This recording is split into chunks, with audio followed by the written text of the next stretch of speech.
Welcome to the Choose on Purpose podcast. I'm your host, Becky Ploutz, and today we have Jess Wayne, who has obviously came in person. If you're looking at the video, we get to learn about Jess and who she is and what she's all about.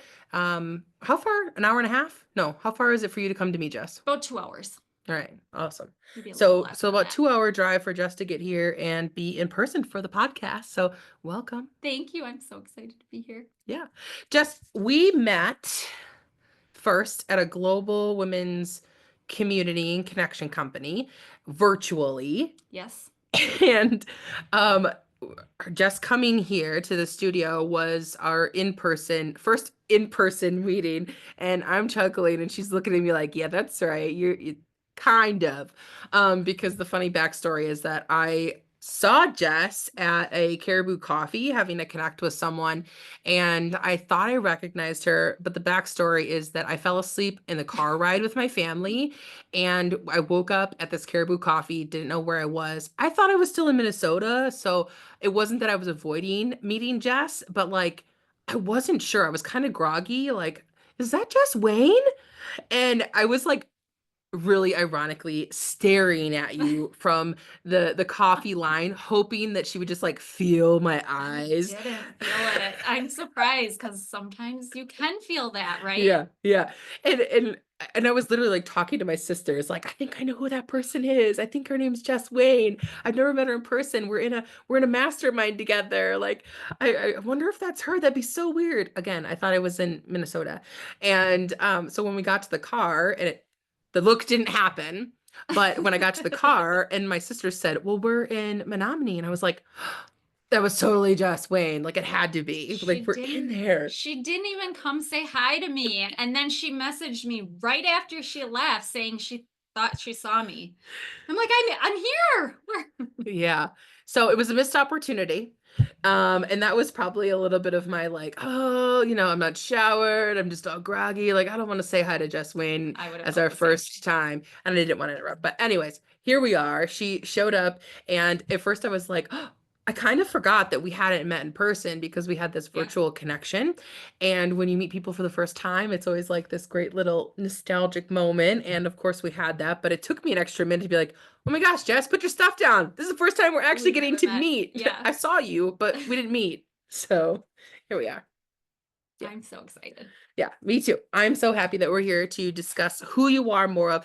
And we were kind of talking before this, and she was like, oh, and kind of giving me context about other things that I'm like, I actually don't know all of those things. And I think that's kind of the ironic part about being women that get out there, share stories in different ways. We think we share our stories in a lot of times, and we're like exhausted telling our story to all these Yeah. people or our following. And sometimes it gets lost in the translation, and when we think people already heard a part and they didn't. So here we are, she's telling me some things and I'm like, hold on, let's just get in the podcast because I'm not sure that I fully know what you think I know Yeah. about who you are and what you do to impact your world. So the kind of context I was thinking about for today's show is taking control of our finances and really empowering creatives to build the life that they love. So a little background about Jess.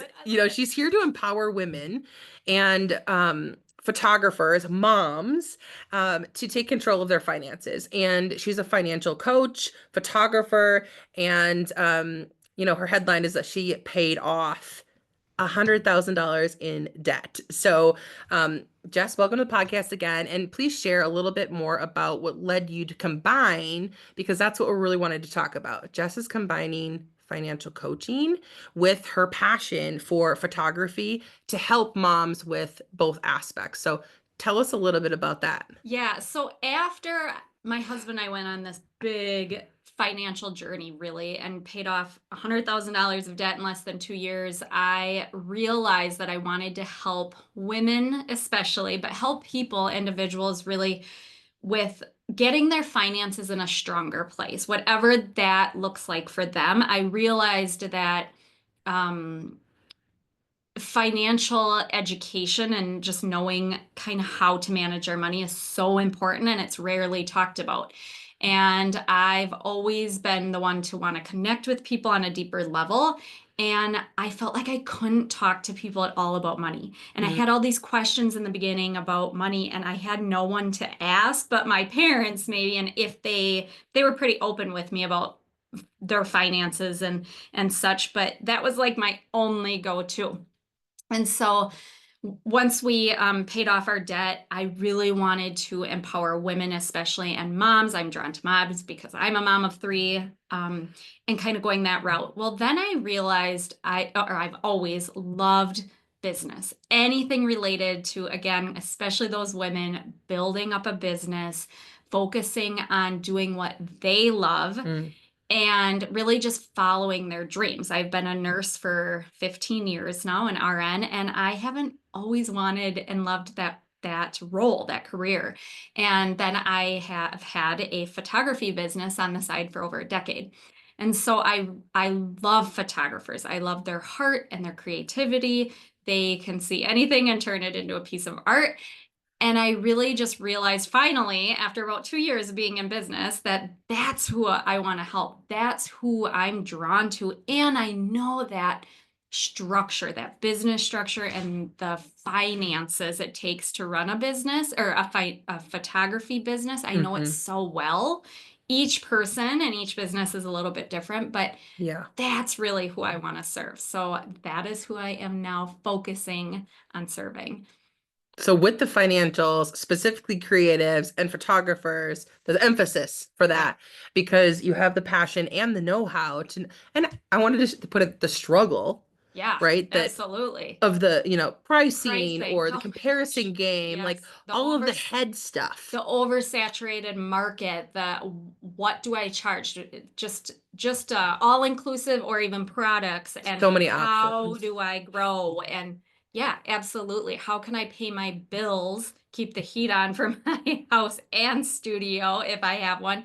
What if I don't have a studio? All of it. Yeah. So, and I love that. That's what I love about that with Jess is that she has the education and the experience specifically about being a photographer yourself. And I love the direction shift that it's like, okay, I was focusing on photography as a side gig. Now it's like, let's build the financial and help Yep. photographers through those struggles. And I can relate to that because Mhm. I started as a photographer, really specifically the boudoir photography industry. Love doing that. And I've started to evolve over time, right? To Yep. be all about the connection strategy and how I can help people with mindset work and lead them to a photo shoot. So I Yep. still do that, but in a different way. So I think this is a really great opportunity for the creatives to know, like, don't pigeonhole yourselves Yes. in something that once was a love and a real passion and excitement, but it doesn't have to be the only thing that we focus on. Yeah. I mean, I wanted to, for many years, I wanted to leave my 9 to 5, my nursing job, and do photography, be the photographer full time. Mm, And that has changed. I am rarely even taking photos anymore. And that was kind of a bittersweet transition, but one that's needed because especially creatives and entrepreneurs, solopreneurs, we want to do so many things. We have that creative mind. And so we sometimes want to do it all. And that can be wonderful, but we also can burn out from that. And so I couldn't do it all and wasn't going to do it all. yeah. Yeah. I love that. And I think that's a great thing because, right, we are I say Yep. multi-passionate. Yep. And I've always been someone that's been known to be multi-passionate. Like I wanted to do multiple Yep. avenues of photography. And I think that we all probably start there because Yep. we're figuring out the industry. We're figuring out what's true for us as the creatives and really like the nuance of like what we're drawn to specifically and that we can really dive into. Yep. And then there comes a time where it is like get focused on what aspects of photography maybe, but then also as a business Mhm. owner to know, what are the tools and the things that we can continue to utilize and expand and grow ourselves as business owners Yep.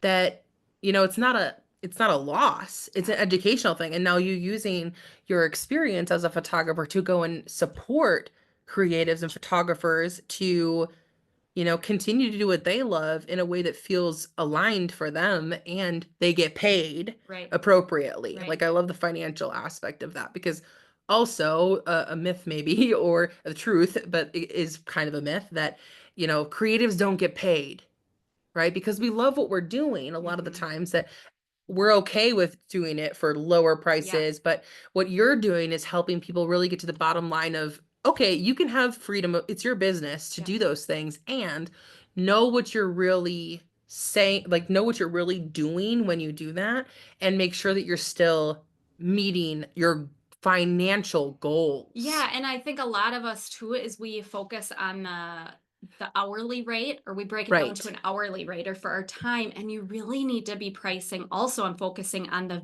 value and the experience that you are providing to your clients. Mm-hmm. It's not just, oh, I want to make $50 an hour, so I'm going to do a session for a couple $100, take out my expenses, and then make that money. I want you to be able to get paid and get paid well so that you can, again, not only cover your bills and your expenses, but also future growth. And Mm-hmm. that you can take time away from your business so that you can go on that family vacation and really create those memories with your family. I always say that we get to create the life we want to live as opposed to just living the one we're supposed to live. And so I really empower um, everybody to really lean into that Yeah. because I think so many, especially moms, so many moms are out there and they find themselves just really living their day-to-day lives and they're not truly happy or they're not Mm. fulfilled. They're not going after their purpose. And that's another big piece with my coaching that I really dive into is what lights your soul on fire and how can we do more of that and how can we get paid to do more of that? Absolutely. I mean, that's the most important part is the why, Yeah. because that's what's going to help us go when we have kids at home sick or we have, all life circumstances happening for us when they're happening, not if, but when they're happening, Yeah. that our why is going to drive us to get back in it or to find a better solution for in the future versus chalking it up to, oh, I just can't do that because it's not sustainable. No, you're in there helping them figure out how to make it sustainable, Yeah. how to make sure that they're getting paid their worth and it feels Yeah, good. and that they're not burning out Hmm. because burnout is huge and Jess, do you know it anything about burnout? I do. I have a big story about burnout and Yeah. I will share it. I mean, I burnt out and I didn't realize that I was burning out. It can It was a creep up on you. It slow was a slow suffocation. burn. Yeah, it was a slow burn. And by the time, well, I really didn't realize Yeah. until it was too late. And my burnout that was untreated, unrecognized, led to really a severe mental health breakdown. Mm. And I didn't even know I was having a mental health breakdown. And it ended up being severe anxiety that led to panic attacks, which I had never had. I was in my 30s, early 30s. So this is in the nursing industry. This is This was, your caregiving or I think I was just trying to do too much. Mhm. I am a workaholic. I go Mach 80 when I want to accomplish something, I will do it. Yeah. And I was working full time as a nurse. I had three little children at home. It was prior to 2020, luckily, because I Mm. think I got through 2020 and that whole crisis a lot better Yeah. than I would have had I not had this experience. I Oof. was actually trying to transition from being a nurse to a full-time photographer. I was looking for a different studio. During the burnout when Yes, you when I burnt was out. burning out, I remember my husband and I going from hockey games to looking at she sheds to buy to turn into a different type of studio than the one I currently had. We were talking about me renting a place in downtown Eau Claire, Menominee. I think I just had so much going on. Self-care was zilch. I'm really bad at self-care even today, but I've gotten better. But there was so much and we still don't know exactly what kind of triggered Yeah. it other than that's kind of looking back. That's what I think I was just trying to do too much too fast. I wasn't taking time to just rest Rest. and just Yep. be. And Mm. um I mean, it was anxiety and a panic attacks and a panic disorder. I was in the ER multiple times. They thought it was my heart, then they thought it was something else. So I had all kinds of tests done. The doctors actually said it wasn't anxiety and it wasn't a panic attack that was happening or panic attacks. So I think that is why it lasted so long Mm. without me figuring out what it was, Yeah. because they didn't think that that's how it was. I mean, on the outside, I looked calm as a cucumber, but on the inside, it was just screaming. And You're a I mean, mom, you're in healthcare, like you my, learn to control some aspects of yeah. representation, you know? Yeah, but I think I just had the doctor's well, but I didn't think that that's what it was. I've had Hmm. generalized anxiety quite my whole adult life, and so it didn't feel like that. It felt different. But I was off of work for 3 months. I Wow. wasn't, I didn't drive for about 2 months. It was very severe. And slowly, Like you once couldn't drive? I didn't feel comfortable Yeah. driving. Yeah. Yeah, especially your kids. Yep, with the kids. Yeah. Hmm. And it was just all these symptoms, these physical symptoms. You couldn't see very many of them, but That's hard when I it's was not like a feeling all these feelings. Yeah. yeah, I'm sure that I mean, I've talked to some people, right? And like they have, disease or things that flare up and like Yep. it's not anything that other people would ever see Yep. or physically notice, but when it's inside of us and it's a reaction that's happening of some sort, it's like that's the challenging part because how did you get at asking for help? Like, did you get good at asking for help? Because if you're someone that's saying like, I'm not great with self-care, Yeah. how are you with asking for help? I'm I'm curious. not good at asking for help, even still. So tell But me I did about have to your ask for support. help. Tell me I about your did. support. I remember it was winter. It started happening in about November, December of 2018, and went for about 6 months Yeah. overall before I really figured out what was going on. And my husband plows on the side. And so I remember even I didn't want to be home alone because I Mm. thought something was going to happen, Hmm. like medically to me, because I thought it was medical I that see. wasn't mental health. And that's what the doctors thought. I mean, I had a heart monitor, I had all these Oh, things. wow. And so I was convinced that something was going to happen. So I remember actually going on plow jobs with him, and Hmm. then the kids were in the truck, or my mom helped out quite a bit. Hmm. But my husband really stepped up, and he wasn't given a choice. I mean, he had to. I was Yeah. in no condition to be able to even be with the kids alone. And Yeah. not because, again, not because I thought anything bad was going to happen to them or anything like that, but my kids were pretty little. I mean, they were, But when you're concerned for your own health or safety, like yeah. that consumes you. So Yes, like when you're absolutely. responsible for other humans, Yeah. I mean, that's our youngest was about definitely stressful. 2, maybe close to 3. And Yeah. so I couldn't take Busy. care of them. Yeah. Yeah. So I Wow. eventually started seeing a therapist, which helped a ton. Yeah. Good. I was going to ask you. Tell us about the Yep, I things. went to therapy. I finally realized, I actually myself, that it was anxiety. And once I knew what it was, improving, getting better was much easier. And I remember asking the therapist the one time, like, when is this going to be better? Because I thought this was just how I was going to live my life forever now. And I was Hmm. not okay with that. And she said, when you finally kind of figure out that this is anxiety and that you can name it, and Mm-hmm. then you can kind of squash those feelings when they're coming on and kind of go from there. And that's what I did. And so now I can still feel some stuff that comes up from time to time. It'll bubble up, but I'm able to squash it down and just move on. Whereas before it was all consuming. I would start to feel something and then it would just be this full blown Wow.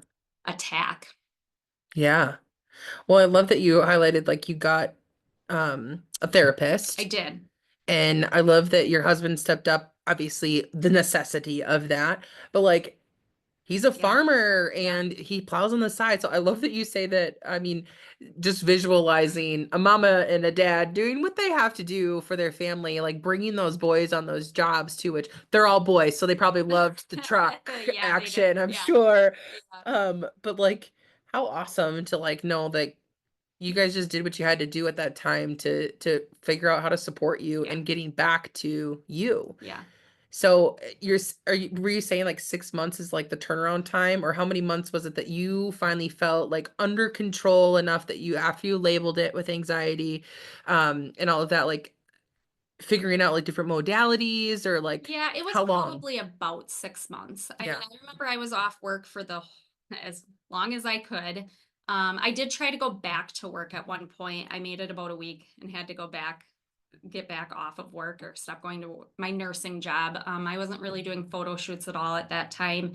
And it was about 6 months before I started to really name it, know what it was. And then it was months of Hmm. going to therapy and trying to just, I did a lot of personal growth and development and mindset and just all of the things to really try to improve myself, my environment, eating healthier. I tried to go gluten free and I lasted like a day and a half, A which day and a- I'm a very picky eater and I love my carbs and gluten. So Whatever. I saw her eat a salad 2 days in a row. my go-to is pasta and bread. So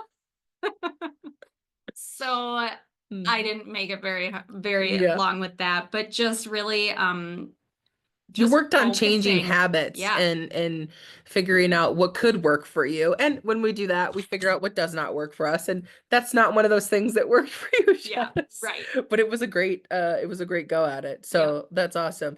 I love like that we're talking about the habits and the focus, and that you mentioned it again, like naming it. Yeah. As someone that my fear about public speaking was there, Oh and being yeah. able to name that and then know like this isn't about me. This is about the people I'm reaching, and like being able to support myself by understanding, that that was something external, that I was just calling it something else, Yep. and like knowing that fear and anxiety are doing the same thing as excitement in your body. Did you Yes. know that? Yes, I The did. same thing Yeah. chemically in your Yes. body. Yep. That was a game changer for me Yeah. too, like to be able to label, to say it like, oh, maybe I'm actually feeling excited Yeah. about what's happening. Yep, absolutely. And I think just again, for me too, it was naming it, but it was also realizing and coming to terms that this is what it is. It's anxiety and I'm safe because that mine Yeah. was very centered around health and Yeah. medical. And so I mean, I am an RN You are and still. Yeah. I'm working as an RN and Yeah. I could barely even go in the clinic. Like I was so scared and still have no idea where that came from or what, Hmm. what, but I mean, I didn't want to go to the doctor. I didn't want to take any medications. I mean, I was only on something for anxiety at like a low dose and then oral birth control. But I stopped everything. I did end up, and I am on one medication for anxiety I probably can't even tell the difference, but just to maintain on something. But I think having a backup plan for me was good too. I've come to realize that I like to be in control. I like to know what's going to happen, like most individuals. And so having a backup plan of like, if something happens, what are we going to do? Because even for us, like when I had to take an ambulance ride into town and where we live in the middle of nowhere, it takes a long time for that ambulance to show up. And so just again knowing what would we do if A, B, Yeah. and C happens. In my mind, that settled me down. Yeah. Well, it's a preparedness. Yeah, And I can relate to that personally. Now again, different scenarios, but preparedness for me has shown up a lot in like, again, speaking yeah, virtually, in person, like when I take the time and I practice things, and I feel more prepared and more, it builds my yeah, confidence. It helps yeah, you know like there is a plan in place for when XYZ happens, or if it happens at all, that you're prepared in some way, that your brain has already got a pathway yeah, to go to that automatically. And that kind of makes sense, especially in like as nurses and stuff, like you guys are kind of prepped and Yeah. planning as it is. So, Yep. I mean, I think for a lot of people with anxiety too, maybe not so much when it's like mine that was very centered around health or medical, but um is having totally drawing a blank. yeah. Um is having that, like I said, that plan and just kind of going from there, I Hmm. guess. Yeah, Yeah. being able to like see a step and just take a step, Yep. towards that. And so that was one of the things I wanted to tie in is the financials. Yeah. So thinking about, having a plan, how does that relate to like what you're doing with helping with finances now? Like I feel like a lot of the financial support is again another way of preparing. And you said something very specific that I can't recall now, but it was like um when this thing happens or that's not there, then there's another option and a plan B for that too. But like so the journey of helping photographers with finances now, like Yeah. how do you see that with helping them be prepared for their growth in their business?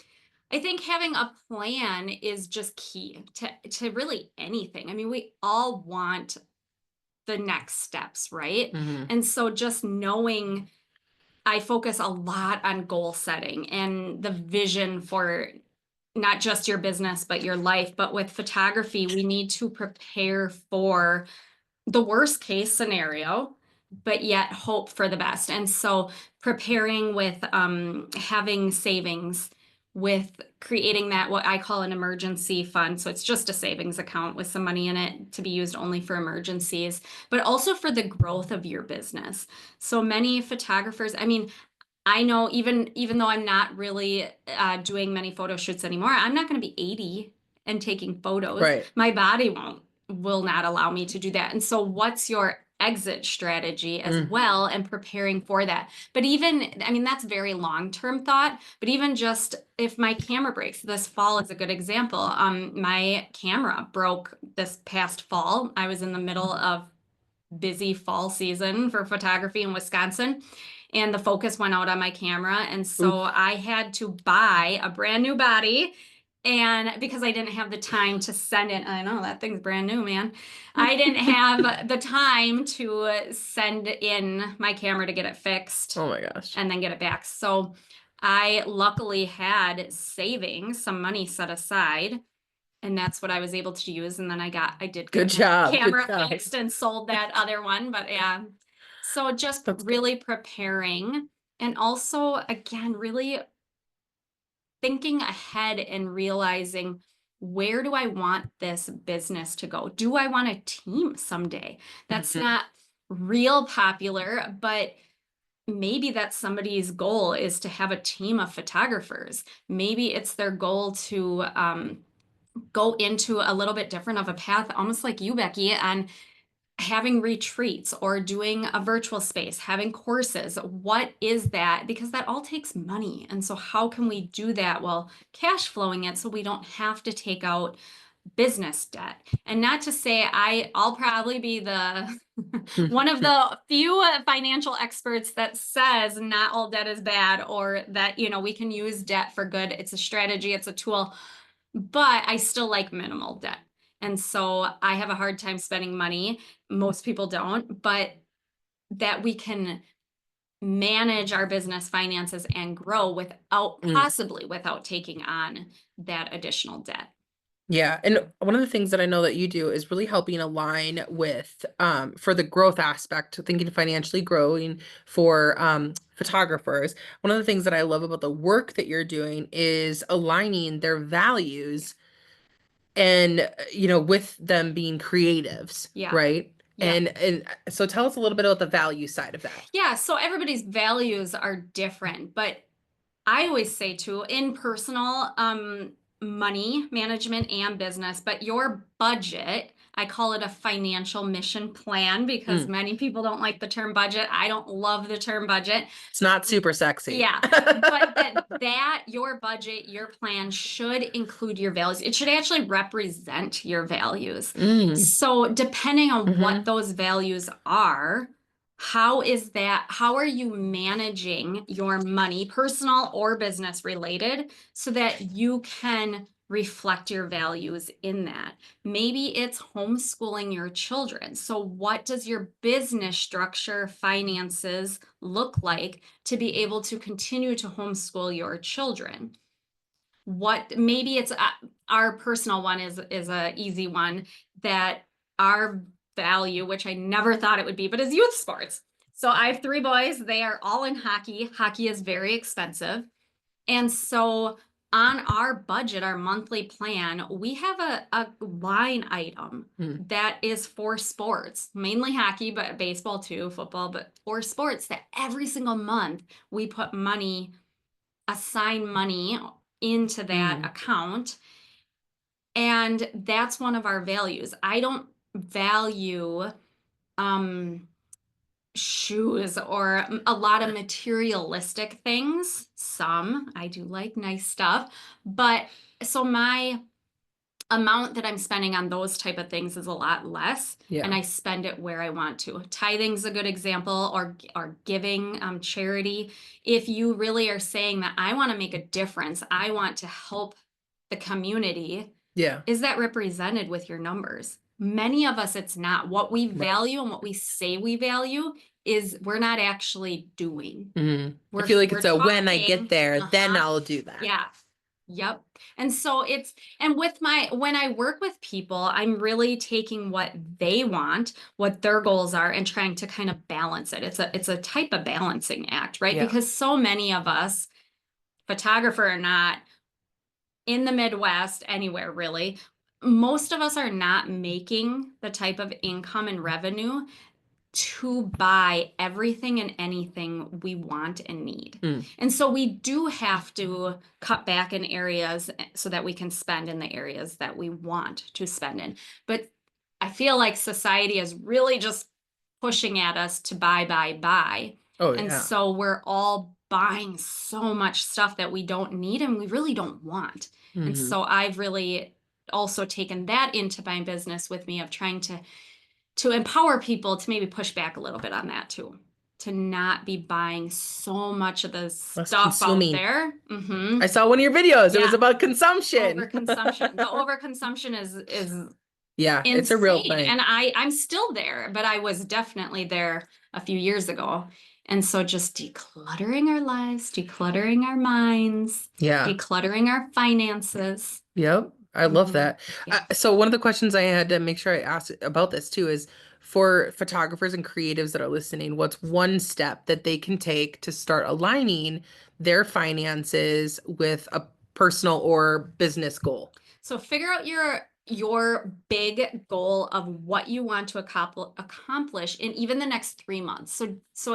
I love setting goals long term, but even the 3 months, Yeah. Break figure it out down. what that is and then break it down into smaller steps. What do you have to do for them every month for those 3 months? What do you have to do every week? What do you have to do today to get you to that step? And that can be related to finances or not. It's really about that value.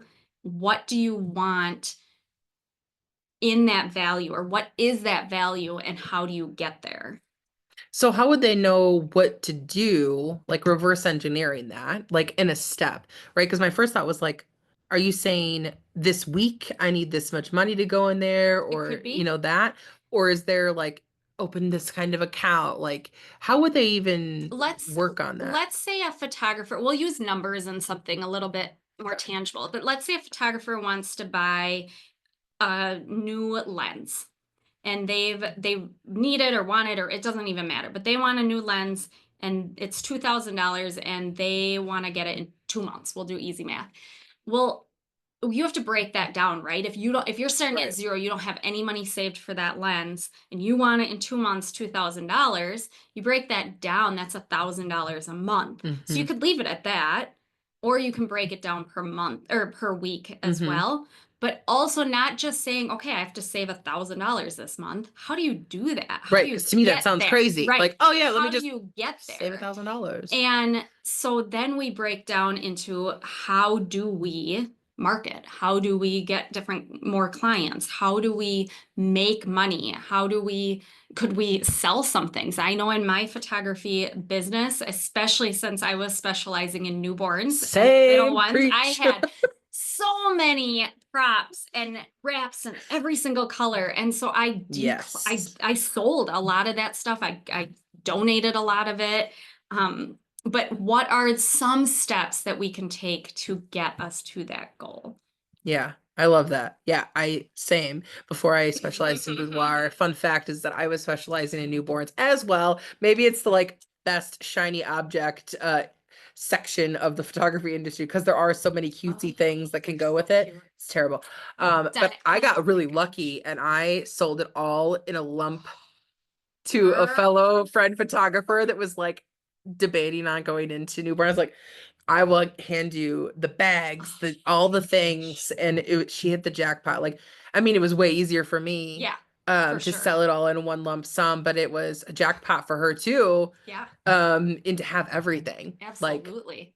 crazy. Absolutely. Crazy. Also, I want to talk about the mindset. I mean, Yeah. there's so much we could go into on mindset, but really for me with my photography and really decluttering and decreasing is really getting into that mindset of less is more. Mm, In and less is more, or simplicity, or however you want to look at that. yeah. You don't need 100 different wraps or every shade of green. Right. And a lot of times, you know, the client closets, which are gorgeous, and there's nothing wrong with having any of that. Yeah. But for me, my anxiety was actually worse with more clutter and more stuff, and it is for a lot of people. And so I was able to change my mindset of less is more, get rid of a lot of stuff, and just focus on those kind of staples Mm-hmm. in my photography props and business. And so that for me has been very helpful. Yeah. Mindset in regards to money overall, I mean, we could do a whole podcast episode on just that alone, but Yeah. the way we think about money likely goes all the way back to childhood. And that is going to flow over into your business. And so really taking just a little bit of time to really dive deep into that and asking yourself, how am I managing my money that may be the same or maybe different from how I was raised? And if you want something different, it takes change, and it takes changing the way we view money and Yeah. how we manage it. I love at the beginning of the conversation you said you had your parents were Yeah, as your sounding board. So yeah, I'm sure you learned a lot I did. from Yeah, asking your parents because again, like you just said, it's part of the programming that we received.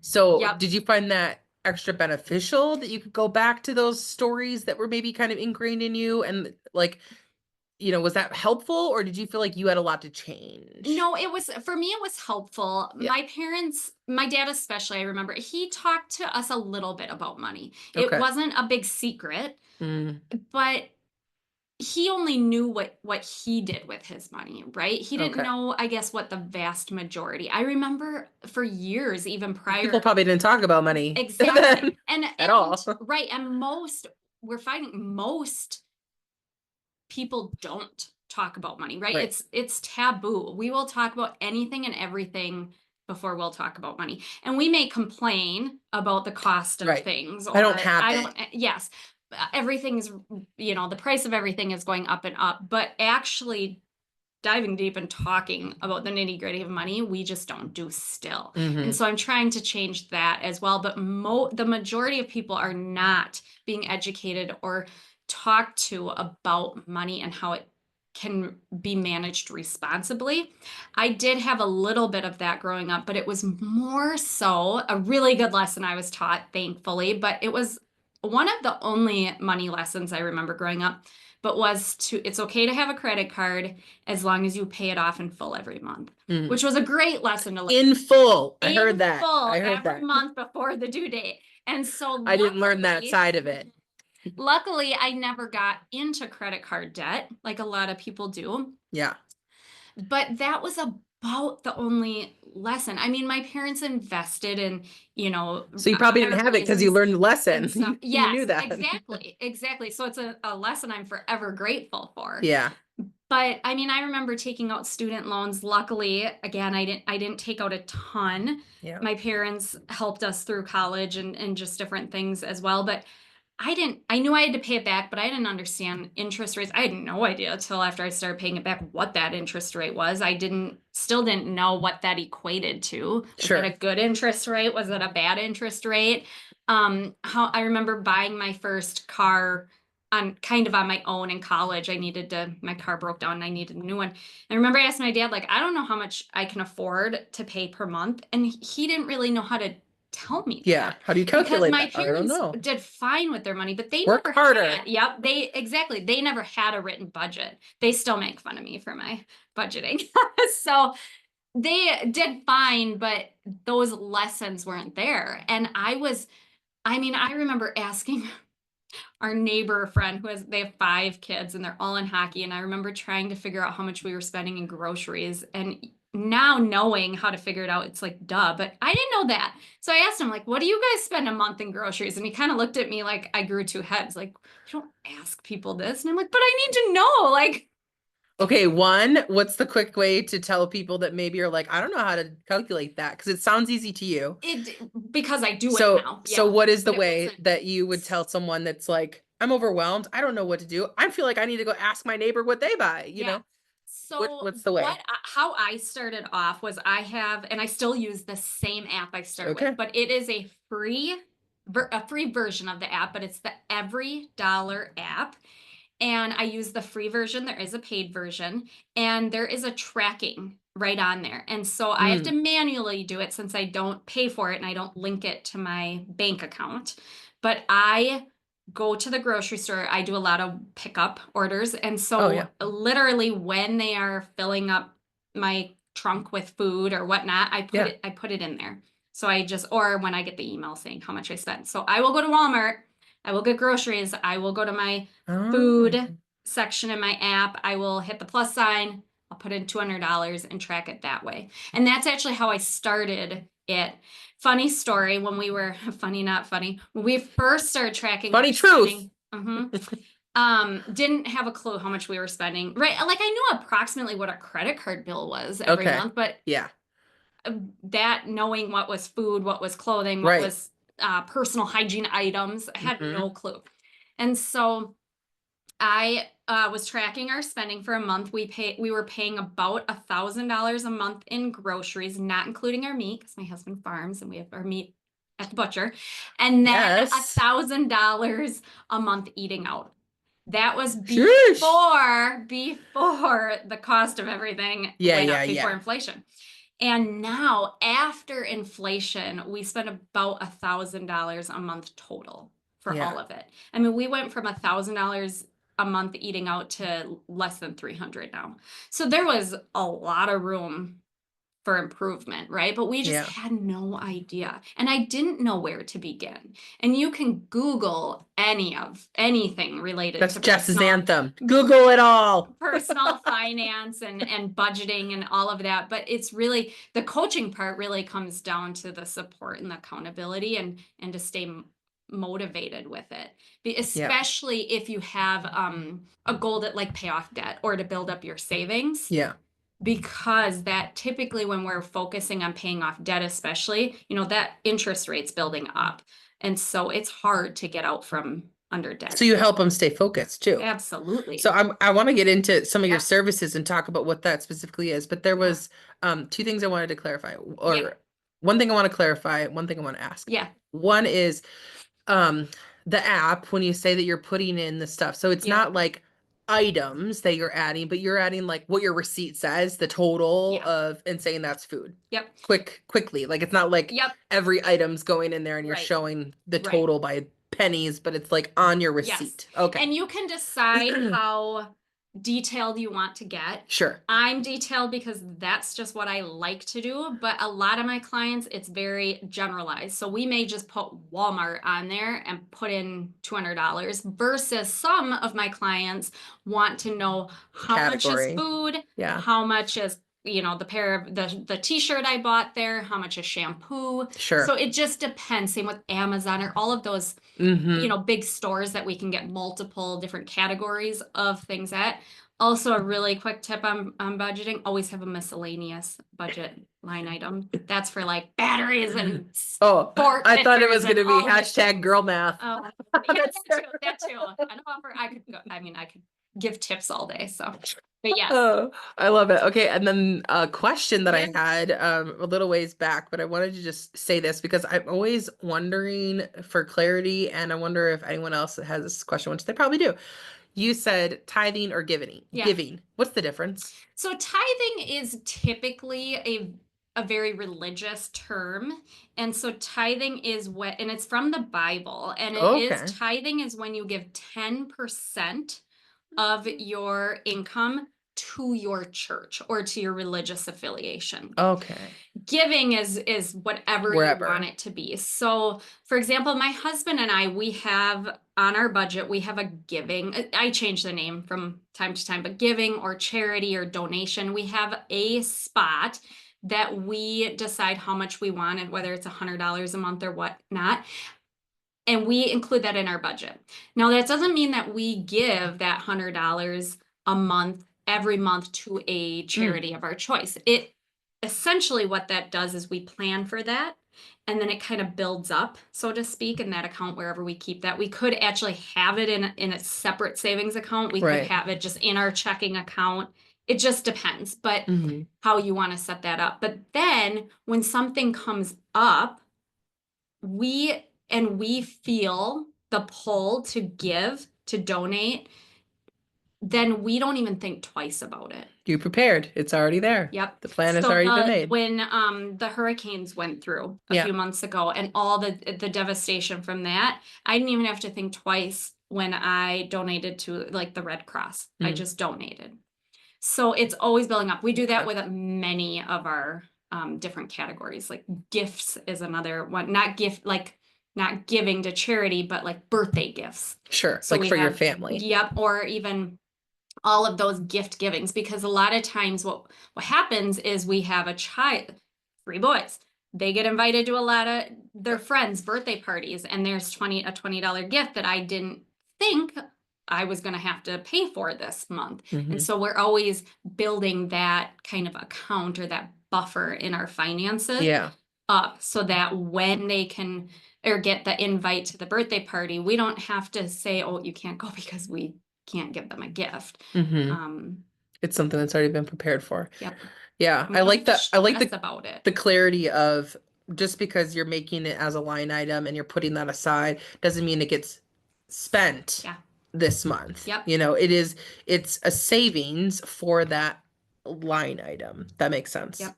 So the way that I create our personal budget too is that we assign every single dollar a spot. So kind of that same thought is that we're planning ahead for future expenses. We're also paying ourselves into our like emergency fund, our savings account, our retirements first, only because I know that our income, our monthly income covers our needs, our basic needs. So otherwise I would tell you to create that first. Yeah. But then we are thinking ahead and we're building up those different accounts. Like Christmas, we save year round for Christmas, for example.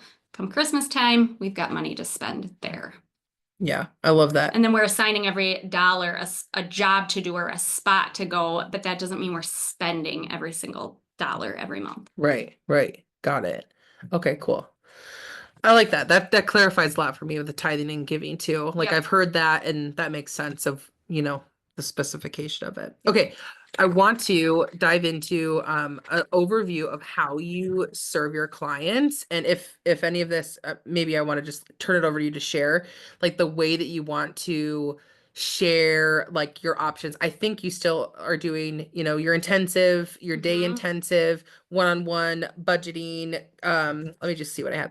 So you have a deep dive budgeting session that people can do, a one-on-one budgeting coaching for business, and then the intensives, right? So tell us a little bit about your services and go dive into the services a little bit of how you support. So my deep dive budgeting session, that's probably my most popular service that I offer. And that we could do for business or personal. Okay. Most of it is personal though, because business, it's just a whole nother level to it, and it usually takes a little bit longer and more planning for that. But my Yeah. deep dive budgeting session is where we can do everything virtual, but we could also meet in person if you're local.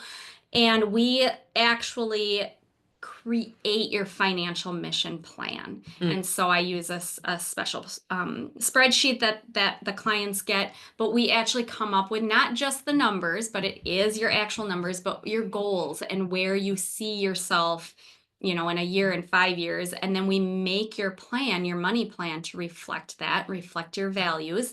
And we actually take your real numbers, so your income. So you have to be comfortable sharing that information, but we create your plan, and so you walk away from that having your spending plan, so that you know how much you're saving, how much you're paying towards debt, how much you could spend on groceries and things like that. And one of the things to know is that your plan, your budget, it doesn't have to be restrictive unless it needs to be restrictive, right? So we all think that by having a budget, we can't spend money. And it's actually the opposite. A budget typically allows you to spend more money and money guilt-free. And it just depends on what's going on.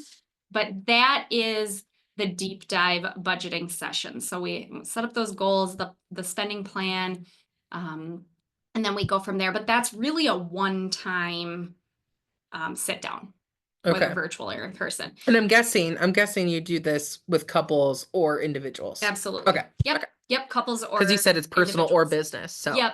okay. Yep. And then again, most of that is personal finances that Do you we're prefer to creating it have for. like partners in on the conversation together for that? I do if both partners are willing. That's Mm. not always the case, and that's okay.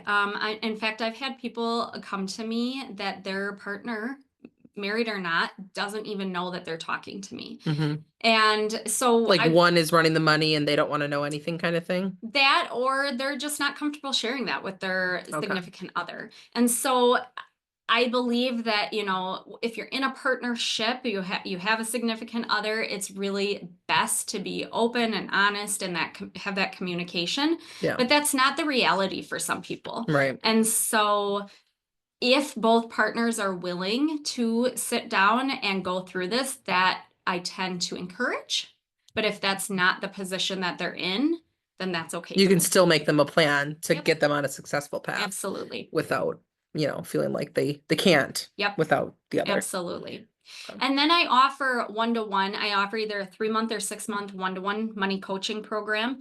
And so we do that deep dive budgeting session in there, but then we're meeting weekly and then usually every other week for those 3 or 6 months. And we're really diving deep into money mindset, all the things. And with that, a lot of times everything else comes to the surface. So we Sure. don't just talk money, it's a starting place, but there's parenting, there's career, there is relationships. So much comes to the surface, which can be a really wonderful thing.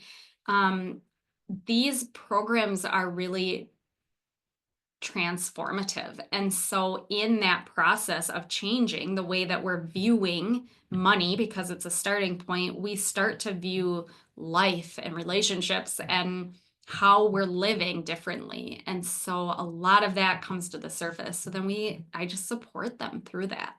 Yeah. I mean, that's the linchpin. I mean, we do everything with money. Yeah. So money is Absolutely. the linchpin. So if Everything. we have a problem with that, then it's affecting, our money wheel, our life wheel, right? It's definitely off Yep. because it's a linchpin to everything. Yeah. And that the majority of my clients that come to me, they are struggling with their finances, but some come to me because they just want to know that what they're doing is a good plan, or how can Yeah. I reach my business goals faster. So they may be being a success or having a successful business, Right. financially speaking, but they want to be able to grow it, or they want to be able to get to that next level Mm-hmm. quicker. Or how do I get to that next level? Yeah. And financially scale it. Yep. And have that confirmation that move strategically and, financially lines up. Yep. Yeah. or that they've been managing their personal finances pretty well up until this point, but now something has happened. And so, Mm, good or bad, maybe their kids are going off to college, or they're now realizing, oh, we have 4 years, our kids in high school, we have 4 years, and we haven't saved for college. How do we do right. that? Or how do we work our numbers to be able to help them? Yeah. Things like that. So yeah. That's And then my intensive, it'll actually be a 2 day intensive for photographers and creatives. And so that is where, again, I can do it all virtually, or I'm serving those in Minnesota, Wisconsin, Illinois, and Iowa. So I would actually, I know I'm so excited. I would actually come to your studio or to your space, your home, and we would work for 2 days on pricing strategies, business growth, really the goal setting, and just do a deep dive in the numbers, but also in business. I love everything related to business. And so just that growing of it.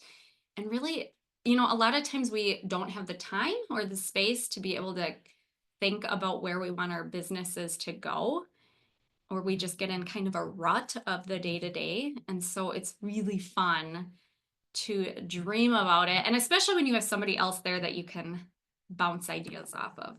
yeah. What inspired you to do the in-person, to create the in-person intensive, and like what makes that unique? Because I think, one, I love connecting with people one to one and in person.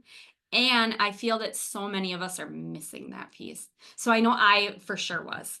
I mean, I remember when I was dealing with my mental health journey, and I remember telling my husband, actually before it happened, and then after, during, I Mm, remember telling him, I'm missing the connection with people and mm, those deep conversations. I remember in high school for sure, college, you talk with a lot with those kiddos about, what do you want to be when you grow up? Where do you want to live? How many kids do you want?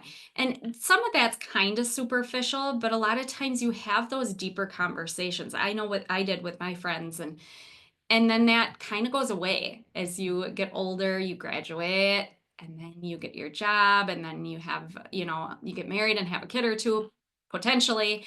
And we miss those connections because we're just in the thick of it. And I think, again, with everything, especially since 2020 and everything went online, which is great.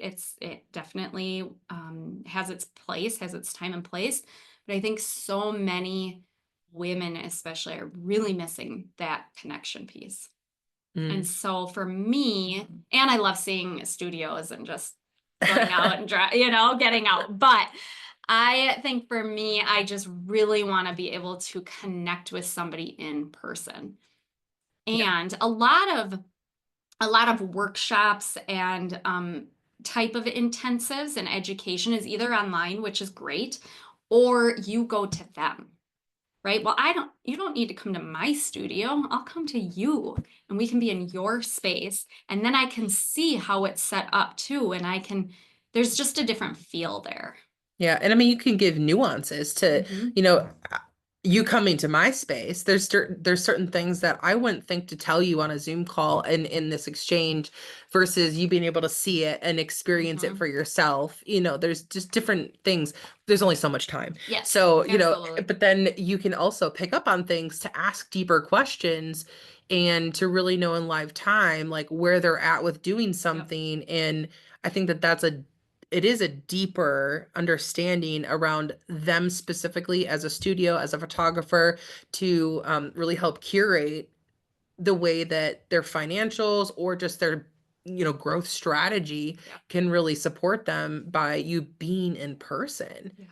So I love that. I think I want to know, like, as we wrap up here, like, what's one piece of advice that you want to give that creative mama who's listening that feels stuck in her financial stress and the things that, she has on her plate right now, but dreams of that better opportunity to create that through financials? Or Yeah. what would the advice be from you? Oh, that's a good question. I think it's just taking the first step. Um, we can get so overwhelmed by the amount of information that's out there, by our Yeah. to-do list, by, I mean, you go in 12 different paths with that. But it's really just taking the first step. And I always say, for me, I'm trying to be improve myself or be better by 1% each day. And I am not in competition with anybody else. It's not being better than this person by 1%. It's being better than I was yesterday by 1%. And so and that can encompass any place in our life, right? Yeah. That and so, but finances is in literally just about everything we do.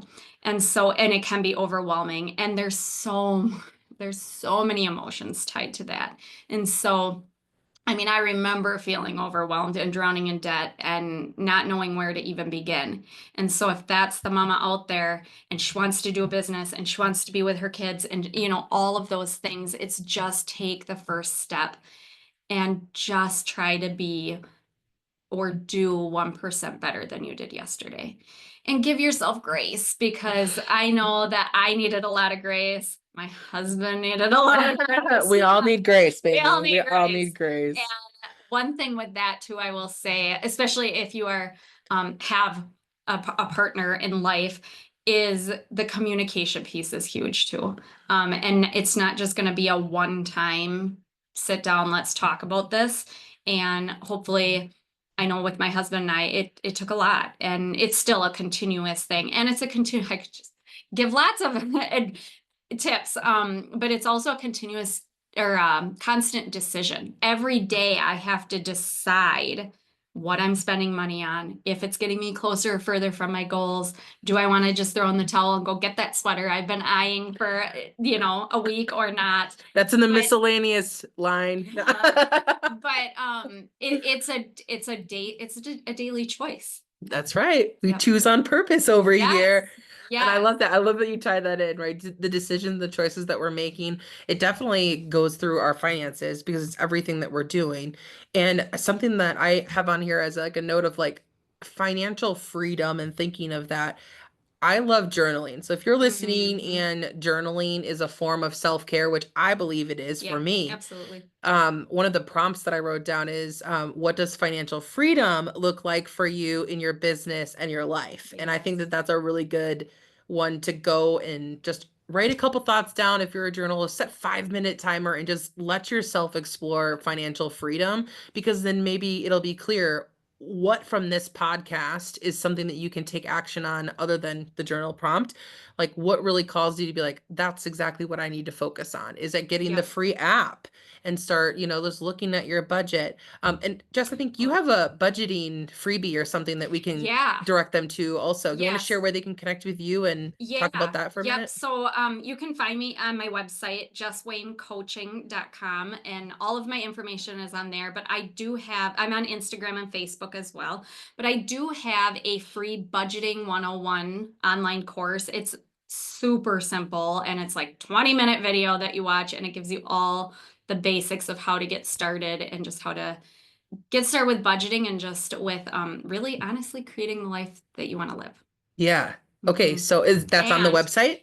yes, and then I also actually, since we've been focusing and talking about photographers, I actually have a specific freebie for photographers Yeah. that is on there as well. And Okay. that's about profit power. So yeah.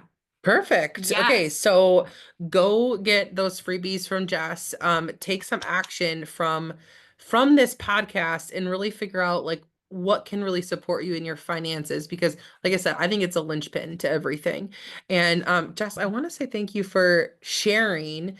I think you mentioned wanting more of that um authenticity around money and being able to open up and have more conversations in safe places, Yeah. and that's what getting a financial coach and having a community of people that understand that like the reality is that there's struggles happening Yeah. and we can support each other and allowing us to know like the reality of what's happening and give resources and freebies and those things that can help us get going.